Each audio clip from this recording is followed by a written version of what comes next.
Tu sais, Noémie, on donne de la formation toutes les deux, puis des fois, on apprend une mauvaise nouvelle aux gestionnaires qu'on rencontre dans les groupes, c'est que, en fait, c'est vraiment les personnes qui occupent une position de gestion, un poste en autorité là, sur un groupe, qui sont beaucoup plus souvent visés par des plaintes de harcèlement.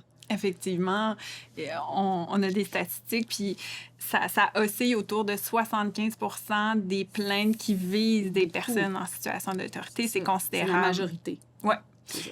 Ce qui se comprend dans le sens où, comme gestionnaire, comme personne en situation d'autorité, ce sont ces personnes-là qui vont prendre des décisions qui, parfois, contrarient, qui dérangent, qui déstabilisent. Tu sais. On peut penser à donner une évaluation de rendement qui est négative. Ouais. Elles sont rares, les personnes qui vont s'en réjouir. Le fait d'implanter des changements qui bouleversent des fois un peu trop rapidement.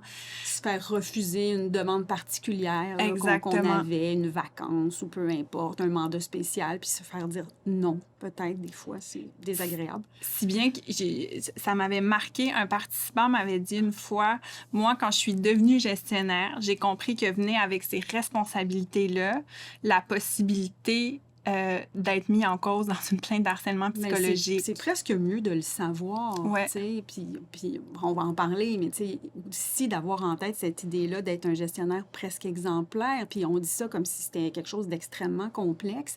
Il y a quand même, tu sais, quelques règles importantes à connaître qui peuvent nous éviter là, de nous retrouver dans une situation où on va être mis en cause là, dans une plainte de harcèlement, tu sais. Tout à fait. Il faut savoir qu'au regard du droit Ouais. puis du harcèlement psychologique, quand on met en cause un gestionnaire, il y a un critère additionnel qui va s'appliquer pour faire l'évaluation de la plainte. Donc, on va se demander, bon, est-ce que les conduites sont hostiles ou non désirées? Ouais. On reprend le langage là, de la loi, mais additionné à ça, on va se demander, est-ce qu'il a abusé de son pouvoir? Donc, il y a le critère de l'abus de pouvoir, si tu veux, sur lequel Stéphanie pourrait un peu nous dresser là, le cadre de ce qu'est l'abus de pouvoir. Oui, effectivement, il y a une notion importante entre ce qu'on va appeler un exercice normal du droit de gestion et un exercice abusif, voire déraisonnable du droit de gestion. En fait, tout à l'heure, tu as donné plusieurs exemples d'actions, d'interventions, de décisions que peuvent prendre des gestionnaires et qui peuvent causer un certain stress ou des désagréments aux employés. Une évaluation négative, le fait de se voir refuser des vacances, par exemple, ce genre de choses-là. Il faut garder à l'esprit que lorsque ces décisions-là sont prises dans le bien de l'organisation, sans aucune autre intention malveillante, on est bel et bien dans un cadre légitime et raisonnable du droit de gestion.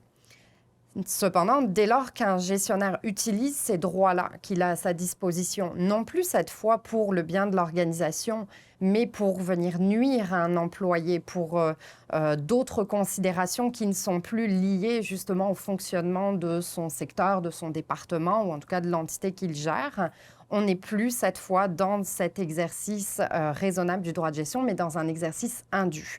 C'est-à-dire qu'ici, le gestionnaire a pour objectif de créer une relation de domination. Dit comme ça, on pourrait penser que nécessairement, pour qu'il y ait un abus du droit de gestion, il faut qu'il y ait une intention. Je veux quand même nuancer cet aspect-là parce que ce n'est pas tout à fait exact. On peut aussi, dans l'exercice de sa fonction, poser parfois des actes qui sont à ce point, en fait, en dehors des saines pratiques de gestion, qu'ils en deviennent eux-mêmes abusifs. Donc, on n'est pas ici dans quelque chose qui est intentionnel.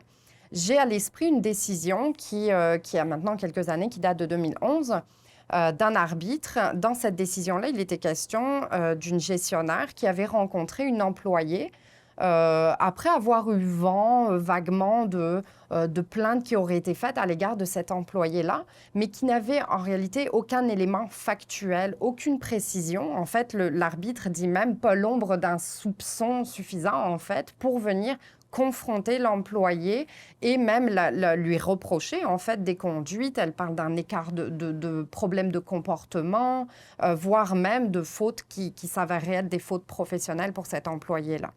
Or, l'arbitre a considéré qu'on était ici non pas seulement dans une lacune de gestion, voire une maladresse, mais bel et bien dans une rétroaction abusive. Et même, je dirais que l'arbitre a été au-delà, puisqu'il a considéré que cette seule rencontre avec l'employé était un acte unique grave, donc constitutif de harcèlement psychologique.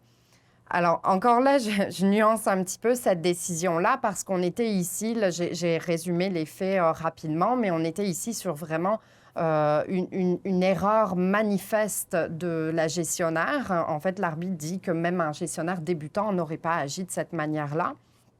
Par contre, il faut garder encore là à l'esprit que le législateur et les tribunaux qui ont interprété la loi accordent quand même un droit à l'erreur et à la maladresse aux gestionnaires, en tant qu'on ne soit pas justement dans une erreur.